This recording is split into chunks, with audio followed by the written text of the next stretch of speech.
అండి అందరికీ.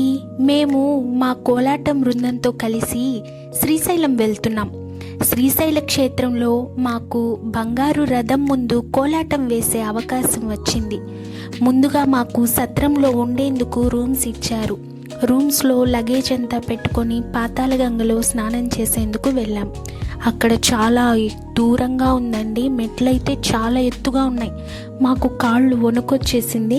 కానీ అక్కడికి వెళ్ళాక పాతాళగంగను చూశాక చాలా సంతోషంగా అనిపించింది.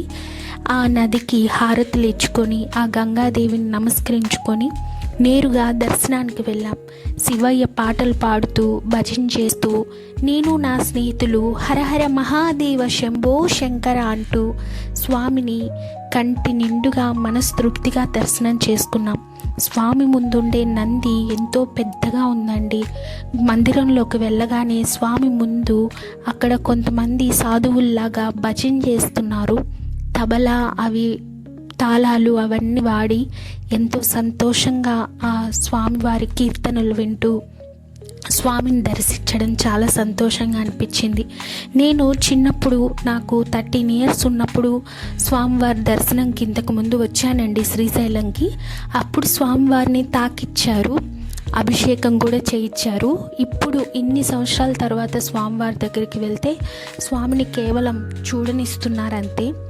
సరేలే, ఈ దర్శన భాగ్యానికైనా నోచుకున్నాను అనుకున్నాను.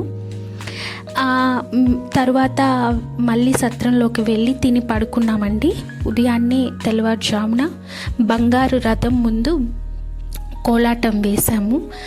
చాలా సంతోషంగా ఆనందంగా వేశామండి.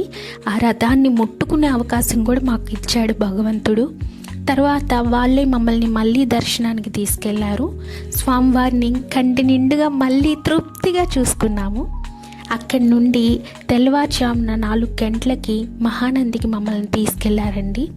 అక్కడ టోకన్స్ తీసుకొని స్వామివారి దర్శనంకి వెళ్ళాము. లోపల కోనేట్లో స్నానం చేసామండి. ఎంత చలిలో ఎంత వెచ్చగా ఉన్నాయంటే నీళ్ళు అంత వెచ్చగా ఉన్నాయి. ఆ నదిలో అక్కడ కోనేరులో స్నానం చేసి స్వామివారి దర్శనంకి వెళ్ళాము. స్వామిని తాకనిచ్చారు. అమ్మవారు ఎంతో అందంగా ఉన్నారు. అక్కడ గోవుల శాల ఉందండి. గోవులన్నీ చాలా ఉన్నాయి. చాలా ఆవులు, ఎద్దులు అన్నీ ఉన్నాయి. ఎద్దులు కాదు, ఆవులే ఎక్కువ ఉన్నాయి అనుకుంటా. అక్కడ డబ్బులు ఇస్తే మాకు గడ్డి ఇచ్చారు. ఆ గడ్డినంతా ఆవులకి తినిపించాము. ఎంతో ఆనందంగా ఆ ఆవులని తల ఊపి నాకు పెట్టు అంటుంటే ఎంతో సంతోషంగా అనిపించింది. పెట్టాము. తర్వాత అక్కడ ప్రసాదంగా ఆవు పాలను ఇచ్చారు. ఎంతో మధురంగా ఉన్నాయి. తర్వాత మహానందికి వెళ్ళి చూసాము. అక్కడ చాలా ఫొటోస్ తీసుకున్నాము. అక్కడి నుండి యాగంటికి వెళ్ళాం. అక్కడ గుడిలో స్వామి ముందు మందిరంలో స్వామి దర్శనం అయ్యాక మందిరంలోనే బసవన్న పక్కనే మాకు కోలాటం వేసే అవకాశం వచ్చింది. ఎంతో సంతోషంగా ఆడామండి. అక్కడ మా మేడం అనుకోకుండా నాకు మైక్ ఇచ్చి పాట పాడమన్నారు. నేనైతే ఆ స్వామిని నా చేత పాట పాడిచ్చాడని నాకు ఆనందంతో కళ్ళు చెమ్మ వచ్చిందండి. చాలా సంతోషంగా పాడాను. నా జన్మ ధన్యం అయిపోయింది. నేను మాటల్లో చెప్పలేను. నాకు అప్పుడు యూట్యూబ్ ఛానల్ లేదు. నేను వీడియోస్ ఏమీ సరిగ్గా తీసుకోలేదు. నా దగ్గర ఉన్న కొంచెం మెమరీస్తోనే ఈ వీడియో మీకు షేర్ చేస్తున్నాను. నా ఆనందాన్ని మీతో కూడా పంచుకుంటున్నాను.